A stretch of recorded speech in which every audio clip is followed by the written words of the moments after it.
Bienvenue en astromagie. Aujourd'hui, on va se brancher sur les énergies de la pleine lune du 8 décembre pour passer ce portail énergétique et traverser effectivement des énergies un petit peu tendues. Mars est présent, le dieu de la guerre, dans le signe du Gémeaux, donc ça active, ça énerve, ça frustre, ça donne envie de répondre très très vite et on va aller voir comment, avec grâce, avec puissance, on peut traverser ce portail pour faire de la magie, parce que véritablement il y a deux manières de lire le ciel. Soit on va parler d'influence planétaire, ce qui peut sembler un petit peu plombant, c'est-à-dire qu'on va avoir l'impression que le ciel est une force écrasante qui est au-dessus de nos têtes, qui de temps en temps va nous offrir des rayons bénéfiques. Alors nous on est comme des petits enfants, on est tout contents et on va faire des choses, ou alors des rayons difficiles et là il va falloir prendre son mal en patience. Et souvent, on parle d'influence planétaire dans ce type de lecture. En astromagie, on ne fait pas du tout ça. Au contraire, on va travailler dans une danse avec les énergies, c'est-à-dire que toutes les planètes, toutes les configurations sont alchimisables. On peut transformer, faire de l'or avec chaque configuration et à partir de là, eh bien, on va exactement comprendre ce qu'on vit, exactement comprendre les pièges du moment pour aller jusqu'au portail et atteindre d'autres niveaux de magie. Et on va faire ça avec ces énergies de la pleine lune qui sont quand même très très intéressantes. Et avant ça, j'ai le grand plaisir de vous offrir mon cadeau de fin d'année qui est un calendrier de l'Avent Astro. C'est tout nouveau, c'est la première fois que je fais ça, accessible gratuitement sur mon site internet. Vous aurez le lien sous la vidéo et donc chaque jour, vous allez pouvoir accéder à un rituel, à un petit tirage de cartes, à tout un tas de petites activités différenciées qui vous permettent de rester connecté avec ces énergies astrales et de faire de la magie avec. Donc même si le calendrier est un petit peu commencé, vous pouvez quand même prendre le mouvement au vol et nous retrouver sur ce lien.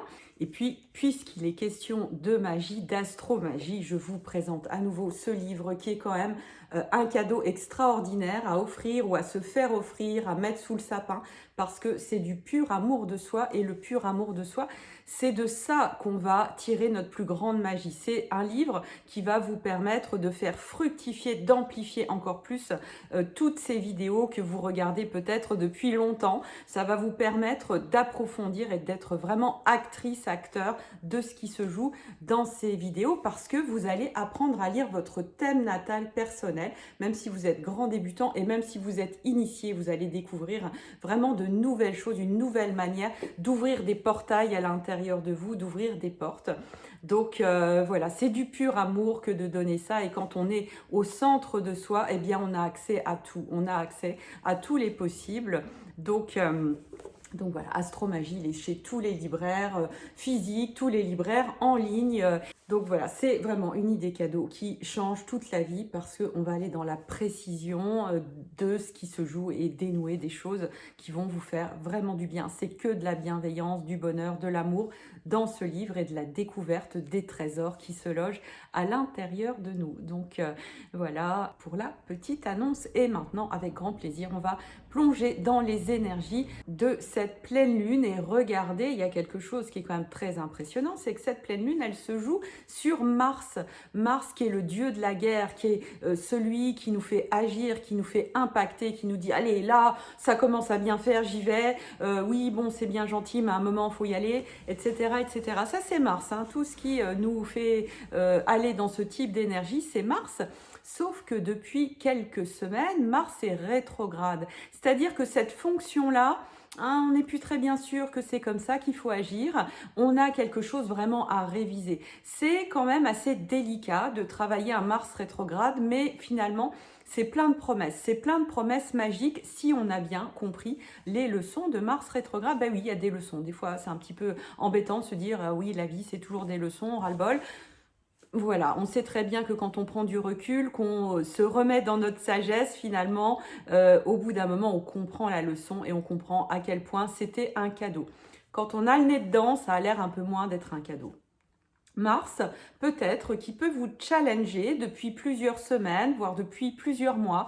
Alors, vous le saurez si vous êtes actuellement en litige avec quelqu'un ou avec une situation, s'il y a quelque chose qui vous met sous tension. Ça peut être la situation économique globale, ça peut être des tensions avec l'administration, avec une personne de votre entourage, de votre famille, avec un employé, avec un patron. Ça peut être vraiment, vraiment, vraiment tout plein de choses. Et si vous arrivez à déceler et à sentir profondément ce qui peut se jouer pour vous particulièrement en termes de tension, eh bien ça va être cadeau parce que vous allez pouvoir dénouer tout ça et pas vous laisser prendre au piège. Le grand piège d'un Mars en Gémeaux, le Gémeaux c'est la parole, c'est la spontanéité, c'est la fraîcheur, c'est hop on y va, on réfléchit pas, et ça on en a évidemment énormément besoin, on a besoin de cette fraîcheur et cet éternel adolescent que représente le Gémeaux, mais en ce moment on a des révisions à faire, on a des choses à remettre au point et il s'agit surtout pas de tomber dans le piège de l'agressivité, de la parole qui sortirait trop vite. Plus on va temporiser, plus on va se mettre en paix avant de parler, mieux on va processer.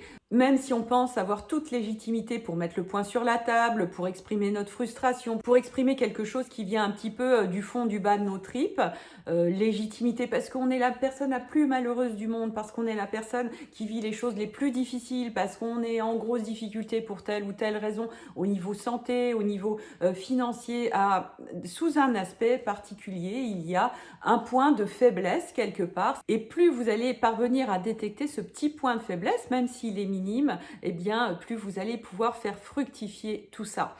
Parce que souvent, et d'ailleurs tout le temps, notre guerrier Mars, c'est un bon gars, c'est quelqu'un qui a envie de défendre le faible, qui a envie de se battre contre les méchants. C'est un peu ça Mars, et justement c'est ça le piège. C'est-à-dire qu'on a pu, dans l'enfance, et puis même maintenant, quand on regarde notre culture, nos séries, nos films, nos romans, pour peu que ça soit pas trop subtil, on voit toujours un héros qui prend l'habit du guerrier et qui va se battre contre les méchants et qui va protéger les gentils. Et là, il me semble qu'avec cette rétrogradation de Mars en Gémeaux, il faut sortir un petit peu de tout ça. Il faut prendre un petit peu de distance, un petit peu de recul et réaliser quel est notre gentil intérieur, qui est tellement gentil, qui est tellement une bonne personne, qu'il a vraiment tout à fait raison d'être agressive avec cette personne qui est très très méchante. Vous voyez la voie que je prends un petit peu? On a un petit peu un truc assez immature à l'intérieur de nous à aller détecter pour retrouver notre puissance. Et retrouver notre puissance, eh bien, pour cette pleine lune, c'est Saturne qui va nous l'apporter en collaboration avec le Soleil. Saturne, c'est notre sagesse, c'est notre capacité à temporiser et à prendre un petit peu de recul sur les situations, à envisager l'aspect rationnel et non pas l'aspect émotionnel de la situation. Alors, on peut avoir une idée de ce qu'est Saturne à l'extrême. Saturne, ça représente l'institution, c'est-à-dire que quand vous êtes face à une institution, quelle qu'elle soit, il peut y avoir un peu le goût de, voilà, c'est vraiment imperturbable, sans affect, sans émotion, la loi est appliquée de manière raide, rigide, il y a quelque chose de ce goût-là qui peut parfois être assez désagréable. Et puis si justement en ce moment votre conflit intérieur il est en lien avec l'administration, avec l'institution, là vous êtes en plein dedans parce que Saturne est très très très fort en ce moment, mais on a quelque chose vraiment d'important à comprendre, à intégrer avec cette planète qui est vraiment un mal-aimé de l'astrologie traditionnelle, mais quand on l'intègre, on devient vraiment surpuissant parce qu'on est capable d'intégrer toutes les facettes positives de ça. Et plus on intègre les facettes positives de Saturne, eh bien moins on va les subir du monde extérieur. Et là, dans cette situation, avec ce Saturne qui se trouve en trigone de la Lune et en sextile du Soleil, on a une occasion de s'institutionnaliser. C'est-à-dire que dans une situation tendue, dans une situation où il y a le petit côté un peu immature intérieur de « Oh, les méchants, oui, non, mais quand même, voilà, ils sont tous pourris » ou je ne sais quoi. Voilà, bon, là, on peut prendre un petit peu de recul par rapport à ça. On va se dire, ok, prise de recul, quelle est la réalité froide, sans affect, comment je peux analyser tout ça avec beaucoup de recul, quelle est la justice, quelle est la justesse, et reconnaître aussi notre propre part de choses qui sont pas forcément très claires, mais justement c'est ça la plus grande sagesse, la plus grande force, la plus grande puissance. C'est pas de dire non, moi j'ai tout bon, moi je suis vraiment maître de mon destin, moi je suis quelqu'un d'hyper évolué et je t'explique, moi c'est moi qui détiens la vérité. Bon, ça c'est très immature aussi, hein. Même si on prend une voix très digne, c'est toujours très très immature. La plus grande maturité et le côté le plus adulte, c'est ce moment où on fait la part des choses, on se dit ok, là j'ai merdé, là je suis pas d'accord mais on peut en discuter, et là on avance, là on crée du Saturne Verseau, c'est-à-dire de l'adulte qui est capable de dialoguer et donc qui est capable de manière extrêmement rationnelle faire avancer les choses de manière juste. Et plus on va entrer dans cette dynamique, plus on va canaliser ces émotions de frustration, d'énervement, qui sont vraiment un piège. C'est nos petits démons intérieurs qu'il va falloir gérer, et oui, bien entendu. Hein, parce que cette violence qu'on peut constater dans le monde, ou ces injustices, hein, parce que ça aussi, hein, le sentiment d'injustice, toutes les blessures en général, la tristesse, peuvent légitimer l'agressivité, eh bien... s'il y a tout ça, c'est que souvent en nous-mêmes, nos petites frustrations, eh bien, on ne les prend pas en charge parce qu'il y a un couvercle dessus. Et le couvercle, c'est « je suis le gentil ». Et ça, c'est le grand piège. C'est le grand piège. Avec Mars, la question du gentil et du méchant, elle se pose. Et là, on est en plein dedans avec cette pleine lune. Alors, le petit rituel, la petite mise en place que je vous propose de faire aujourd'hui par rapport à ça, c'est vraiment déjà de se brancher sur le soleil. Le soleil, c'est un lieu de clarté, c'est un lieu de conscience. Or, le soleil, pendant cette pleine lune, il se trouve dans le signe du Sagittaire. Donc, toujours rester centré sur l'intention visée. Dans cette situation que vous vivez actuellement, qui est peut-être un petit peu tendue sous certains aspects, quelle est l'intention? Qu'est-ce que vous avez envie de vivre? Quel est votre rêve? Qu'est-ce que vous avez envie d'atteindre, hein? Bien sûr, ensuite, il s'agira d'avoir les pieds sur terre avec Saturne et de regarder d'un point de vue très concret ce qui se joue, et surtout avec Saturne de ne pas avoir peur de la réalité, parce que en général, on a peur de Saturne parce qu'on a peur du réel. Et oui, le réel, c'est quoi?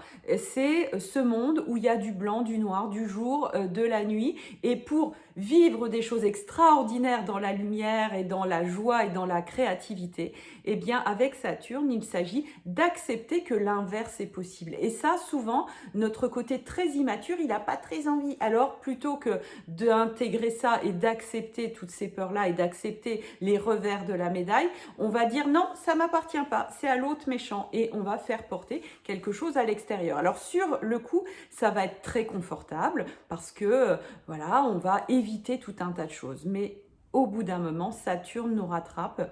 Et c'est surtout notre envie de grandir, notre envie de devenir plus sage, notre envie de devenir plus puissant et notre envie de nous incarner dans cette réalité qui va prendre le dessus, et on va vivre des expériences qui peuvent être un petit peu déstabilisantes du type retour au réel. Retour au réel, bah oui, si c'est comme ça, t'as pas le choix, tu dois faire ça parce que tout simplement c'est juste, et c'est juste Saturne Verseau pour le collectif. C'est juste pour toi, c'est bien que ça soit juste pour toi parce que ça fait partie du collectif, mais il s'agit que ça soit juste d'un point de vue très global. Et plus rapidement on sera capable d'accepter, le mot accepter est hyper important avec Saturne, plus on va devenir acteur de l'histoire et capable de dépasser la situation et de créer en continuant à être focalisé sur notre intention. C'est un peu un travail d'équilibriste qui demande vraiment d'être à la fois très présent, très en contact avec nos peurs, très en contact avec ce qui se joue de désagréable, en acceptant de le ressentir, et on peut le ressentir très très fort avec Mars, hein. Dans la peur, dans la colère, ça peut être vraiment une grosse pelote de laine émotionnelle avec Mars, et la Lune c'est quand même l'astre de l'émotion, donc on a vraiment une espèce de bouillie potentiellement explosive là-dedans, qu'il s'agit vraiment de canaliser. Ça va être le gros noyau pour passer ce portail, la maîtrise de nos émotions, sans mettre le couvert dessus, c'est-à-dire en ressentant bien ce qui se joue, en étant toujours dans la confiance et en étant très rationnel, en mode oui ben voilà, j'accepte qu'il y a une part que j'ai peut-être pas fait correctement, et et je peux avancer comme ça sans me dévaloriser, sans penser que je suis un sous-humain ou je ne sais quoi, mais en ayant à cœur de corriger les choses tout simplement. Donc en résumé, on se centre avec le Sagittaire sur notre intention, sur ce qu'on veut obtenir et on le vibre de toutes nos cellules. 2, on met la lumière sur ce qui grouille à l'intérieur de nous, sur toutes ces émotions et sur tout le mental qui va dire « Oh oui, tu as quand même drôlement raison de faire ça », etc. Ok, on va se détendre un petit peu par tous les moyens possibles, aller marcher, aller faire du sport, aller courir, écrire dans un journal, il y a plein de techniques évidemment. Et 3, se centrer sur la sagesse saturnienne et accepter la dualité, la part des choses, ce que j'ai fait correctement, ce que je n'ai pas fait correctement. Voilà, c'est pas grave, on est humain, on peut pas faire tout parfait, c'est comme ça, on avance du mieux qu'on peut. Et ça va beaucoup détendre Saturne, ça va beaucoup détendre toutes les dévalorisations qui peuvent être liées au fait de reconnaître certaines parts qu'on a à corriger dans certains process. Et là, ce qui va émaner de nous, ça va être quelque chose de très rassurant pour l'entourage. Quelqu'un qui est capable de reconnaître ses torts, qui est capable de reconnaître la part à corriger et donc à sortir de l'ego, c'est très rassurant. C'est beaucoup plus attractif que quelqu'un qui veut faire croire qu'il a tout bon. Ça, c'est certain. Dans l'énergie, ça change absolument tout. Et vous voyez qu'il y a quand même beaucoup de subtilité pour passer ce portail. Ça peut secouer potentiellement au moment de cette pleine lune parce que c'est quand même très activé par la lune, il y a comme un point de bascule, mais on ne sera pas surpris parce que finalement c'est tout un tas de choses qui couvent depuis un moment et qu'il s'agira de libérer de manière la plus gracieuse, la plus paisible dans cette force tranquille. La force tranquille va être vraiment un élément fondamental du passage du portail. S'institutionnaliser, rationaliser, prendre les choses de manière extrêmement calme, rationnelle, hors d'affect, hors d'émotion et de le faire en douceur et avec bienveillance. Ça va être vraiment les clés pour ouvrir ce passage. Voilà pour cette vidéo de la pleine lune et je voulais aussi vous parler du nouveau ancrage magique 2023. C'est un programme qu'on a déjà fait l'année dernière et là qui est encore augmenté. Il va y avoir quelque chose qui va vous permettre de vibrer toute cette année 2023 en fonction de votre thème natal et en fonction de tout ce qui se joue dans le ciel. Vous allez pouvoir programmer toute l'année. Il y aura un live pour poser vos questions juste après la programmation que vous aurez faite. Il y a des rituels très profonds que vous allez pouvoir réaliser à partir de votre carte natale personnelle. Donc, vous aurez tous les renseignements sur Ancrage Magique 2023 en dessous de la vidéo, avec un suivi toute l'année. Ça, c'est aussi la nouveauté, Ancrage Magique 2023. Voilà pour cette annonce. Je vous invite à aller visiter ça, puis évidemment visiter la boutique de Noël, ce qui vous permet d'offrir à un proche ou de vous offrir à vous-même un programme, un coaching, une formation et on se charge, les lutins et moi-même, de vous envoyer des petites enveloppes dorées que vous pourrez glisser, que la personne qui offre pourra glisser sous le sapin et voilà, ça fera quelque chose vraiment vibratoire, physique autour de ces coachings. Je vous embrasse très fort. Pensez à Astromagie. À très bientôt.